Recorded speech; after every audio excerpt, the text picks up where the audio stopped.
பூ உலகின் நண்பன் என்று அறியப்படும் மர இனங்களை பற்றி தான் நீங்கள் பார்க்க போகிறோங்க. மரங்களோட பயனை பற்றி சொல்லிட்டு போனால் இன்றைக்கி கூட சொல்லிகிட்டே போகலாங்க. அதில் மிக முக்கியமானது பார்த்திங்கன்னா, பூவுலையில் உயிரினங்கள் வாழக்கூடிய ஆக்சிஜனை உயிரினங்கள் வாழ இல்லாத கார்பன் டை ஆக்சைடிலிருந்து மாற்றி தருவது தான். இப்பூவுலையில் மரங்கள் 370 மில்லியன் ஆண்டுகளுக்கு முன்னே தோன்றியதாக கருதுகின்றனர். மரம் என்ற சொல் பார்த்திங்கன்னா வெறும் பெயர் சொல் தாங்க. அதுக்கு அறிவியல் ரீதியாகவோ அல்லது மொழி வாரியாகவோ எந்த வரையறையும் விளக்கப்படவில்லை.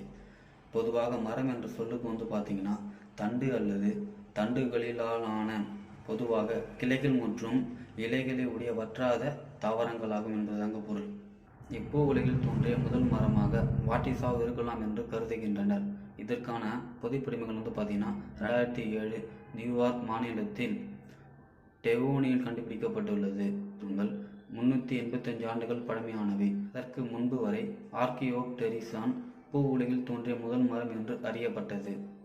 இப்பூ உலகில் 3 டிரில்லியன் முதிர்ந்த மரங்கள் உள்ளது. மரங்கள் பொதுவாக ஆண்டு முழுவதும் வளர்வதில்லை. மரங்களின் வளர்ச்சி நிலை தட்ப வெப்பநிலைகளுக்கு உட்பட்டது.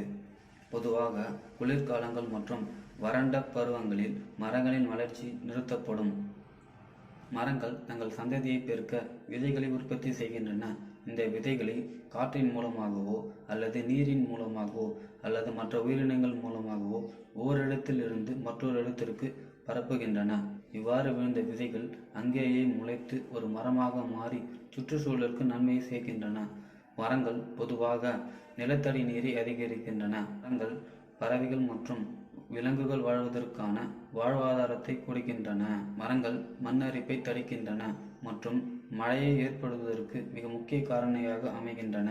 மரங்கள் பொதுவாக பனிக்காலங்களில் தங்களின் வளர்ச்சியை நிறுத்தி அந்த பனியிலிருந்து தங்களை பாதுகாத்து கொள்ள இலைகளை உதிர்க்கின்றன.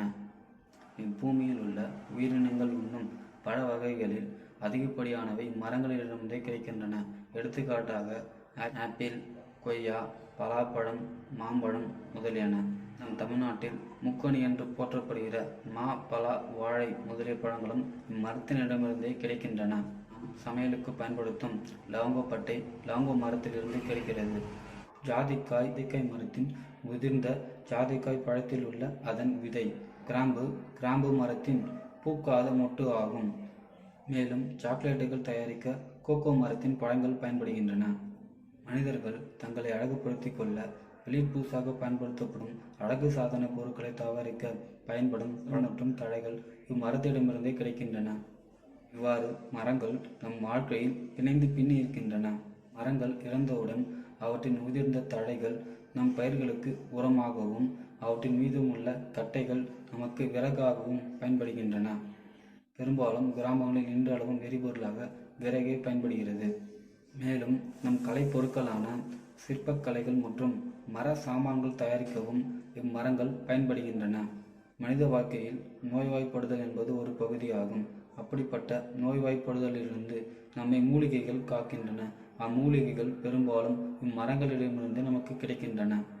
மரங்கள் உயிரோடு இருந்தாலும் சரி, உயிரற்று போனாலும் சரி, என்றளவும் என்றும் பயன்படுகின்றன.